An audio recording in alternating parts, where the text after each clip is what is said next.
Bonjour à toutes, bonjour à tous, j'espère que vous allez bien. Aujourd'hui nous allons parler dans cette vidéo de la natation et des maux de dos qui sont associés dans votre vie quotidienne. Alors tout d'abord, et hors de manœuvre, excusez-moi, tout d'abord vous pouvez voir sur ce titre que l'affirmation est très précise. La natation est très efficace contre le mal de dos. Donc déjà en lisant ça, on pourrait, si on va pas plus loin, avoir cette affirmation qui peut engendrer des erreurs, et évidemment lors de votre prise en charge de vos douleurs.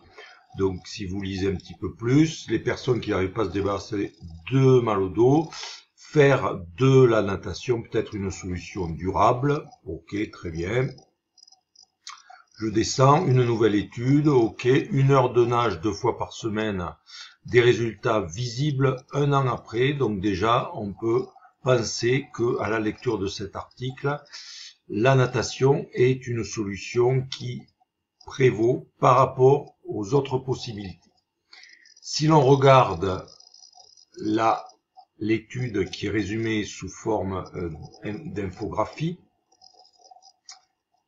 que vous voyez ici et que je vais vous mettre en grand écran, vous pouvez avoir déjà quelques doutes par rapport à cette affirmation du site que nous venons de voir. Donc en fait cette infographie c'est un résumé. Qu'est-ce qu'ils ont fait? Ils ont pris 54 hommes, 59 femmes, âgés de 18 à 65 ans, qui ont eu des douleurs de dos supérieures à 3 mois, et on a un âge moyen de 31 ans. Bon, déjà par rapport à ça, je pense que ça représente pas forcément la population qui a mal au dos, puisque en général elle est plus âgée que 31 ans. Ça c'est une première biais par rapport à cet article. Au niveau des tests, il va y avoir donc tester la thérapie par l'eau, que ce soit la natation ou la gymnastique aquatique, et ensuite ce qu'on appelle les TENS, c'est-à-dire de l'électrothérapie sous forme de courants qui vont avoir comme objectif également de soigner les douleurs.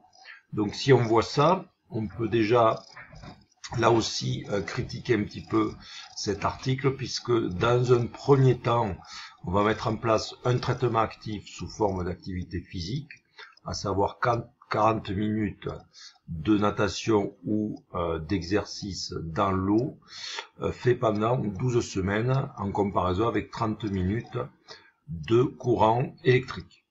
Donc déjà là, on compare une activité physique avec un traitement passif, une activité active en comparaison avec un traitement actif. Et lorsqu'on analyse à l'aide d'un questionnaire qui s'appelle le Roland Morris Disability Questionnaire, qui évalue entre autres la qualité de vie des patients, bien évidemment on se rend compte que la population qui a fait de la natation a une amélioration qui est beaucoup plus conséquente que celle qui a fait uniquement de l'électrothérapie. Article qui est paru dans la revue JAMA il y a quelques mois, puisque c'était en 2022.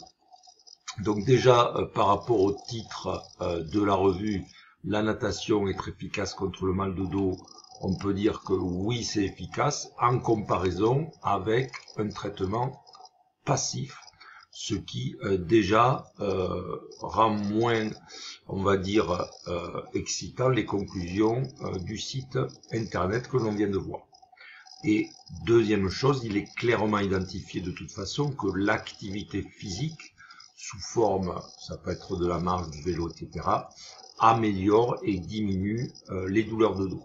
Donc, cet article n'amène pas grand-chose sur la thématique du mal au dos, et le site qui l'a repris a bien évidemment repris de façon à mon avis un petit peu trop affirmative et sans prendre en compte les biais qui sont liés à cette étude, qui a le mérite d'exister toutefois.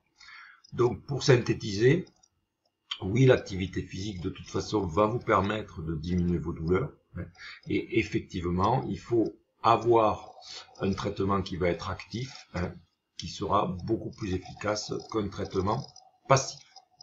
Je vous remercie et je vous dis à bientôt pour une autre vidéo.